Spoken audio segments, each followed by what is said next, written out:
Welcome to ETV prime. Chandrababu Naidu గారి భూదాహానికి అమరావతి రైతులు బలయ్యారు.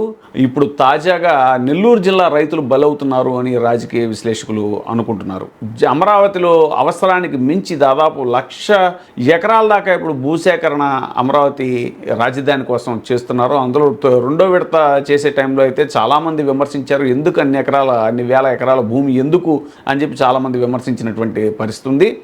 అయితే ఇప్పుడు తాజాగా నెల్లూరు జిల్లాలోని పొన్నకల్లు దగ్గర ఇదివరకు జగన్మోహన్ రెడ్డి గారు అదే కంపెనీకి ఇండోసోల్ అనేటువంటి కంపెనీకి ఆయన చాలా తక్కువ ఆ కంపెనీకి అవసరమైనటువంటి 400-500 ఎకరాల భూమిని మాత్రమే కేటాయిస్తున్నప్పుడు అదొక డమ్మీ కంపెనీ అని అదని ఇదని దాని మీద దుమ్మెత్తిపోసినటువంటి చంద్రబాబు నాయుడు గారు ఇప్పుడు తాజాగా అదే కంపెనీకి దాదాపుగా 8,000 ఎకరాల దాకా కట్టబెట్టే యోచనలో ఉన్నారు. దానికి సంబంధించి రైతులు తీవ్రమైనటువంటి ఆగ్రహం వ్యక్తం చేసి నిరసనలకి దిగారు. అందులో ఒక రైతు మాట్లాడుతూ రామాయపట్నం పోర్టు కనుక రెడీ అయితే ఇక్కడ భూముల వాల్యూస్ పెరుగుతాయి, అందుకనే దీని మీద కన్నేశారు చంద్రబాబు నాయుడు గారు, అంతేగాని కంపెనీల మీద ప్రేమ కాదు.